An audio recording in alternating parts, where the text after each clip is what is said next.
Ada satu kebohongan kecil di dunia kerja yang hampir semua orang percaya, bahwa kalau idemu bagus, pasti akan didengar. Itu tidak sepenuhnya benar. Yang jarang dibicarakan adalah ini. Di kantor, ide tidak dinilai dari seberapa benarnya, tapi dari siapa yang mengucapkannya. Bayangkan satu situasi sederhana. Kamu duduk di ruang meeting. Bukan ruang besar, bukan ruang megah. Ruang biasa dengan meja panjang dan kursi yang sama setiap minggu. Kamu sudah memikirkan ide ini lama, bukan ide spontan, bukan asal bicara. Kamu sudah lihat datanya, sudah cek risiko, sudah membayangkan dampaknya. Lalu kamu angkat tangan, nada suaramu sopan, tidak memotong, tidak memaksakan. Kita sebenarnya bisa coba cara lain. Kalau alurnya diubah sedikit, beban tim bisa turun. Ruangan diam. Bukan diam karena kagum, tapi diam karena canggung. Atasan mengangguk kecil, lalu berkata, "Oke, menarik, tapi kita simpan dulu ya." Kata-kata itu terdengar netral, bahkan terdengar bijak. Tapi kamu tahu artinya. Artinya, tidak sekarang, mungkin nanti, atau tidak sama sekali. Beberapa minggu berlalu, rapat lain, topik lain, orang yang bicara. Bukan kamu, seorang atasan, nada lebih tenang, kalimatnya lebih rapi. Dia berkata, "Saya kepikiran satu hal. Bagaimana kalau alurnya kita ubah sedikit, supaya beban tim turun?" Ruangan hidup. Ada yang mengangguk, ada yang mencatat, ada yang berkata, "Wah, ini bagus. Kenapa dari dulu tidak kepikirannya? Ini solutif." Tidak ada yang menyebut namamu, tidak ada yang mengingat bahwa ide itu pernah mati di mulutmu. Di momen itu, bukan marah yang pertama kali muncul. Yang muncul adalah bingung. Kamu mulai bertanya ke diri sendiri, apa tadi cara ngomongku salah? Apa idenya kurang matang? Atau aku memang tidak cukup layak didengar? Pertanyaan-pertanyaan itu tidak diucapkan, tapi mereka tinggal, menetap, dan pelan-pelan menggerogoti. Inilah bagian yang jarang diakui. Masalahnya bukan ide, masalahnya otoritas. Otak manusia punya kebiasaan aneh. Ia lebih percaya suara yang datang dari atas, meskipun isinya sama. Bukan karena atasan selalu lebih pintar, tapi karena status memberi rasa aman. Kalau ide datang dari atas dan ternyata salah, risikonya terbagi. Kalau ide datang dari bawah dan ternyata gagal, yang disalahkan jelas. Maka, tanpa sadar, banyak ide mati bukan karena salah, tapi karena tidak aman untuk diterima. Dan ini yang paling pahit. Semakin sering ini terjadi, kamu tidak hanya kehilangan ide, kamu kehilangan keberanian untuk berbicara. Awalnya kamu masih angkat tangan, lalu mulai berpikir 2 kali, lalu mulai diam.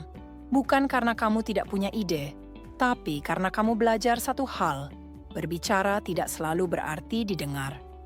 Perusahaan sering menyebut ini sebagai budaya diskusi. Tapi kenyataannya, yang terjadi adalah gema otoritas. Ide yang sama, makna yang sama, nilai yang sama. Tapi saat keluar dari mulut yang berbeda, responnya berbeda total. Dan yang paling menyedihkan, semua orang tahu ini terjadi. Tapi berpura-pura tidak melihatnya. Jika kamu pernah mengalami ini, ketahuilah satu hal. Kamu tidak bodoh. Kamu tidak terlalu idealis. Dan kamu tidak salah karena berpikir. Yang salah adalah sistem yang hanya mendengar suara dari ketinggian tertentu. Untuk sekarang, cukup pahami satu kenyataan ini dulu, bahwa di dunia kerja, kadang yang paling melelahkan bukan bekerja keras, tapi menyadari bahwa kebenaranmu harus menunggu orang lain untuk mengatakannya lebih keras. Ada satu asumsi yang sering kita pegang, bahwa orang yang duduk di posisi atas pasti lebih objektif, bahwa semakin tinggi jabatan, semakin luas sudut pandangnya. Itu terdengar masuk akal, tapi tidak sepenuhnya benar. Karena sebelum seseorang menjadi atasan, dia tetap manusia, dengan rasa takut, dengan ego, dengan kebutuhan untuk merasa aman. Coba perhatikan satu hal kecil ketika seorang bawahan menyampaikan ide yang dinilai bukan hanya idenya, yang ikut masuk adalah siapa yang menyampaikan. Seberapa sering dia salah sebelumnya? Apakah dia pernah membuat atasan terlihat ragu? Apakah dia Anak ini lagi. Semua itu terjadi bahkan sebelum idemu selesai diucapkan. Bukan karena atasan ingin menilai, tapi karena otak bekerja cepat dan tidak adil. Ada beban yang jarang dibicarakan tentang menjadi atasan. Setiap keputusan mereka punya risiko. Bukan hanya ke perusahaan, tapi ke citra diri mereka sendiri. Menerima ide bawahan berarti mengakui satu hal yang sunyi. Bisa jadi, saya tidak melihat ini sebelumnya. Dan bagi sebagian orang, kalimat itu lebih berat daripada risiko finansial. Maka muncul respons yang terdengar rasional. Kita perlu kaji lagi. Kita lihat dulu ke depan. Atau mungkin bukan prioritas. Kalimat-kalimat ini tidak bohong, tapi juga tidak sepenuhnya jujur. Karena yang sedang dipertahankan bukan rencana kerja. Yang dipertahankan adalah posisi psikologis. Ada satu ketakutan halus yang jarang diakui oleh orang berkuasa. Takut kehilangan kontrol. Ide dari bawahan muncul dari arah yang tidak bisa diprediksi. Dan sesuatu yang tidak bisa diprediksi selalu terasa berbahaya bagi orang yang bertugas menjaga stabilitas. Maka tanpa sadar, otak memilih ide yang datang dari arah yang sudah dikenal. Inilah sebabnya, dua ide yang identik bisa terasa sangat berbeda di telinga yang sama. Yang satu terdengar seperti risiko, yang satu terdengar seperti visi. Padahal isinya sama. Perbedaannya hanya satu, siapa yang memegang mikrofon. Dan ini bagian yang paling sulit diterima. Banyak atasan sebenarnya percaya bahwa mereka terbuka. Mereka tidak sedang berpura-pura. Mereka sungguh merasa mereka mendengar. Tapi yang tidak mereka sadari adalah mendengar tidak selalu berarti menerima dengan bobot yang sama. Akibatnya tidak langsung terlihat. Tidak ada konflik. Tidak ada adu argumen. Tidak ada suara tinggi. Yang ada hanya pergeseran kecil. Bawahan mulai merapikan kata, mulai menahan opini, mulai berbicara dengan aman. Bukan karena tidak peduli, tapi karena belajar bagian mana dari diri mereka yang boleh muncul. Di titik ini, organisasi tidak kehilangan ide. Organisasi kehilangan keberanian. Keberanian untuk salah bersama. Keberanian untuk belajar dari arah bawah. Keberanian untuk tidak selalu tampak tahu. Dan ketika itu hilang, yang tersisa hanyalah gema. Suara berputar di lingkaran yang sama, datang dari orang yang sama, dengan sudut pandang yang semakin sempit. Jika kamu pernah merasa bahwa idemu tidak pernah benar-benar ditolak, tapi juga tidak pernah benar-benar diterima, mungkin itu bukan karena idemu lemah. Mungkin itu karena ada bagian dari sistem yang tidak siap untuk merasa tidak paling tahu. Ada satu momen yang sulit dijelaskan kepada orang yang belum pernah mengalaminya.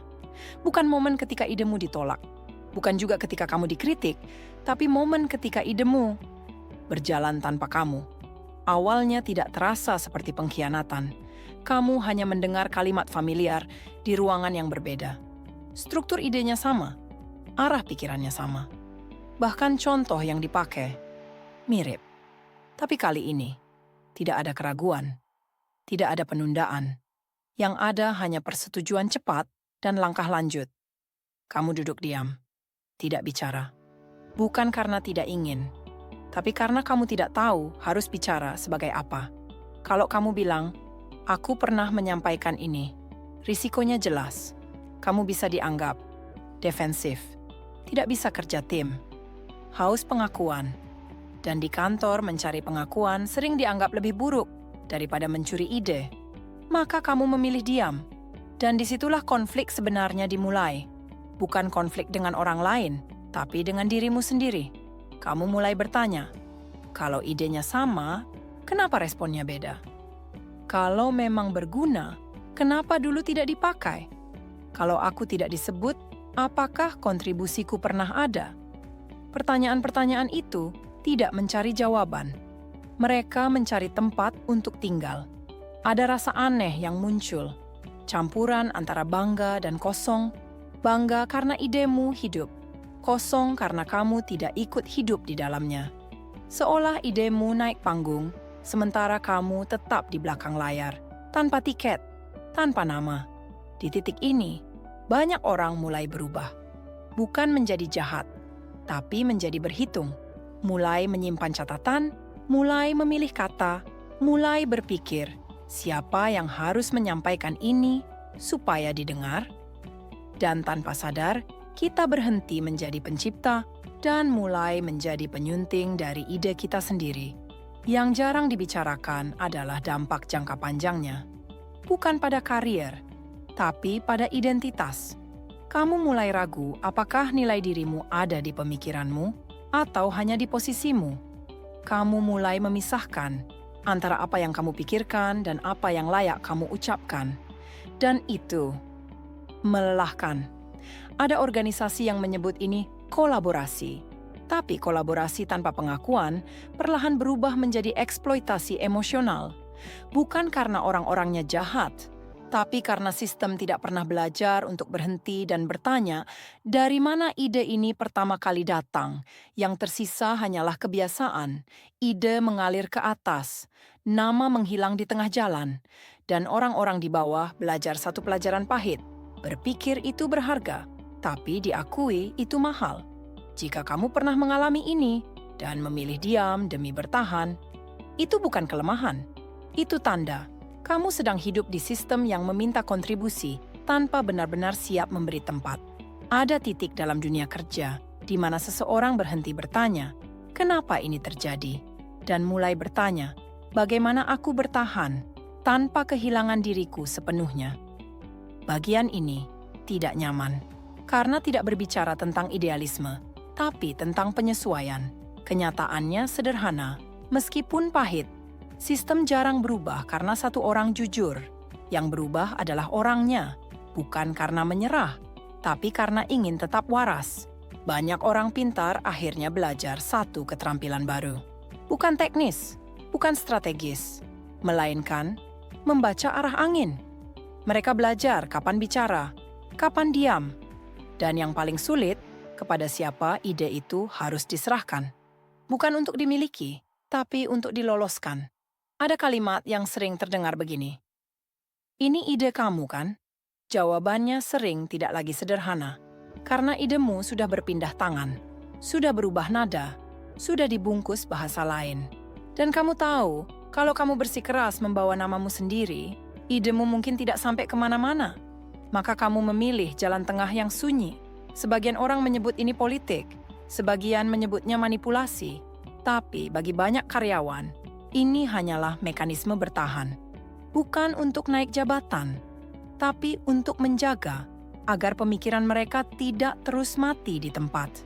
Ada rasa bersalah yang menyertai, rasa bahwa kamu tidak lagi jujur sepenuhnya, bahwa kamu membiarkan orang lain berdiri lebih depan. Tapi ada juga kelegaan kecil, karena akhirnya sesuatu yang kamu yakini benar-benar dijalankan, dan kamu belajar satu hal yang jarang diajarkan. Kadang, agar ide hidup, egomu harus berkorban. Masalahnya, pengorbanan ini tidak gratis. Setiap kali kamu menahan diri, ada bagian kecil dari dirimu yang ikut diam, bukan hilang, tapi disimpan terlalu lama. Dan lama-lama, kamu tidak yakin apakah kamu sedang berstrategi atau sedang menghilang pelan-pelan. Inilah dilema yang tidak tertulis di job description manapun. Menjadi terlalu lurus bisa membuatmu terpinggirkan. Menjadi terlalu lentur bisa membuatmu lupa siapa dirimu dulu. Tidak ada pilihan yang bersih. Yang ada hanya pilihan yang konsekuensinya bisa kamu tanggung. Sebagian orang berhasil menavigasi ini tanpa kehilangan jiwanya. Sebagian lain lelah dan mulai bekerja secara otomatis.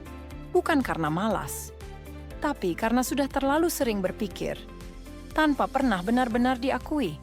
Ada satu perubahan halus yang sering tidak disadari oleh siapapun, bukan oleh atasan, bukan oleh sistem, bahkan bukan oleh diri kita sendiri. Perubahan itu adalah saat diam tidak lagi terjadi karena takut, melainkan karena pilihan. Di titik ini, kamu masih bisa berpikir jernih, masih bisa melihat celah, masih punya ide. Tapi kamu tidak lagi menyodorkannya ke setiap ruangan. Bukan karena kamu apatis, tapi karena kamu sudah belajar harga dari setiap kata. Kamu mulai memilah, bukan mana yang paling benar, tapi mana yang paling layak untuk diperjuangkan. Ada ide yang kamu simpan hanya untuk dirimu sendiri. Ada ide yang kamu lepaskan tanpa nama. Dan ada ide yang kamu biarkan mati. Karena kamu tahu, tidak semua medan pantas untuk bertarung. Yang jarang dibicarakan adalah, ini bukan tanda kalah. Ini tanda kamu mulai melihat sistem sebagaimana adanya, bukan sebagaimana yang dijanjikan. Kamu tidak lagi berharap ruang akan selalu adil.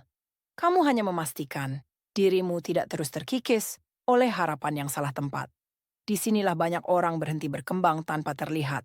Mereka masih bekerja, masih menyelesaikan tugas, masih profesional, tapi sesuatu di dalam mereka menjadi lebih tenang dan lebih jauh. Bukan karena tidak peduli, tapi karena terlalu lama peduli tanpa ruang yang cukup. Ada kesedihan yang tidak dramatis di tahap ini. Tidak ada konflik besar, tidak ada pintu dibanting. Hanya kesadaran pelan-pelan bahwa suara tidak selalu harus keluar untuk tetap bernilai. Sebagian orang akan menyebutmu dewasa. Sebagian lain akan berkata kamu tidak seaktif dulu. Tidak ada yang salah dengan penilaian itu, karena mereka tidak melihat perjalanan yang membawamu ke sini. Jika kamu sampai di titik ini dan merasa heningmu terasa berat, ketahuilah satu hal. Diam yang lahir dari kesadaran bukanlah kekalahan. Ia adalah bentuk penjagaan diri, menjaga pikiran, menjaga harga diri, menjaga sisa kepercayaan yang masih kamu miliki pada dirimu sendiri. Dan mungkin di tempat lain atau di waktu lain, suaramu akan kembali bergema, bukan karena lebih keras, tapi karena akhirnya ada yang benar-benar siap mendengar. Kalau kamu ingin tahu fakta dunia kerja yang jarang dibahas, subscribe YouTube @Praktik Lapangan Bisnis sekarang. Aktifkan loncengnya biar nggak ketinggalan video terbaru. Dan jangan lupa follow Instagram dan TikTok @Praktik Lapangan Bisnis buat konten fakta, sisi gelap, edukasi karyawan, dan humor seputar karyawan. Kita bahas dunia kerja apa adanya.